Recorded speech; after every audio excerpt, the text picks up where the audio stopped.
Yet was so na Kanem Rashe Bejani war AWUTU SENYA East Mavis Hawa Koomson na ene wakasa se obia ubenya opponent bi te se Phyllis Naa Koryo okuno no modern ose woye omanyoni a woye dangerous pa ne hu ye de enti ema Hawa Koomson kasa nsem no ene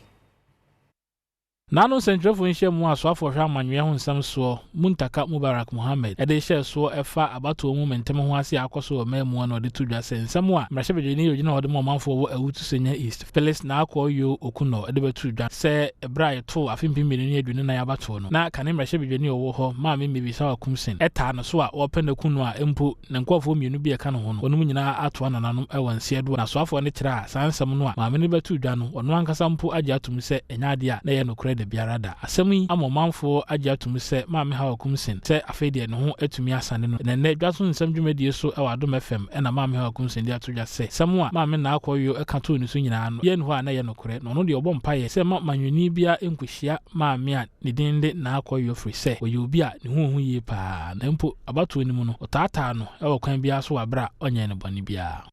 me bom paye se man wo bia isia politician bi te se Naa Koryo we all contest now we see will be to say Naa Koryo and yes I was so 2020 ni jina yi nti me ma ko yi 2024 me say enya hwe na wa wo me ba se kan na ka opese ku me ba no me ni me amaye no and it's like she was able to instigate her people so but when na be nya tan kese bi ma me ne me ba no Enwechi osade awasobonsem ema swafo hwa amanwe ho nsem so Muntaka Mubarak se empo ni hwehwemu ba abonten a wono ankasa na manyoku ni ba eho bon mu no wankata so amuamu aso ni mum ode ba abonten ebebie mu pefe ema obi eho no kura ewo mu le tie le ni so wonyanyame waya mame me ya esanye me ni je say at the end of the day are they vindicated. Say enye me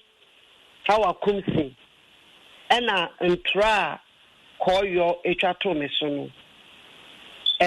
me na me ye enne obi ehu wi ase ni na ehu eti me bia ni ameka ne say me da bambofo na omo ye investigation no ene ni amenu abema honorable Muntaka Mubarak interior minister so say ono so